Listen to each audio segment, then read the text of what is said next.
Photo చూశారు కదా, శ్రీలక్ష్మి గారు తెలుగు ప్రజలందరికీ సుపరిచయమే.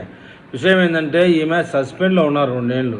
అయితే కూటమి ప్రభుత్వం ఈమె మీద మంచి ఉద్దేశంతో 4 రోజుల్లో రిటైర్డ్ అయిపోద్దనంగా పోస్టింగ్ ఇచ్చి గౌరవప్రదంగా రిటైర్మెంట్ చేసుకోని చెప్పేసి సూచనలు ఇచ్చారు. దానికి మన ఎమ్మెల్యే గారు, వైఎస్ఆర్సీపీ ఎమ్మెల్యే గారు, ఆయనకి ఏమర్థమైందో ఏమో, శ్రీలక్ష్మికి జరిగింది ఘోర అవమానం, వివక్ష చూపించడం ఏం విజన్ చంద్రబాబు నాయుడు అని విమర్శిస్తున్నాడు. ఇంకొక విషయం ఏంటంటే ఈమె కాపు అట, మనకు తెలియదు ఇంతవరకు ఏ ప్రజలకి. ఆమె ఒక ఐఏఎస్ ఏదో స్కామ్లో ఉంది.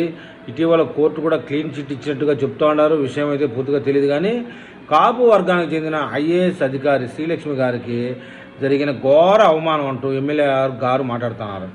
ఈ నెల 30న పదవి విరమణ చేయనున్నట్లుగా శ్రీలక్ష్మికి రిటైర్మెంట్కు కేవలం 4 రోజుల ముందు పోస్టింగ్ ఇవ్వడం దారుణమట. 2 ఏళ్లుగా పోస్టింగ్ లేకుండా పక్కన పెట్టిన ప్రభుత్వం చివరికి 4 రోజులకు మాత్రమే బాధ్యతలు అప్పగించడం వెనక ఉద్దేశం ఏంటి అని ఓపత్తన్నాడు మీడియా ముందర మహానుభావుడు. అయితే రాష్ట్ర ప్రధాన కార్యదర్శి పదవికి అర్హురాల జాబితాలో ఉన్న సీనియర్ అధికారిని పట్ల ఇలా వ్యవహరించడం పాలనా వ్యవస్థకి అవమానం అని చాలా చింతపోతున్నాడు.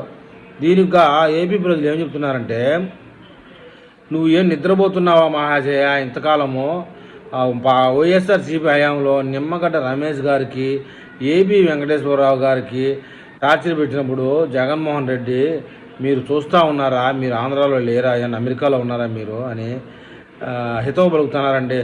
ఏది ఏమైనా ఈ ఎమ్మెల్యే గారు మీడియా సమావేశం పెట్టినా కూడా హాట్ టాపికే.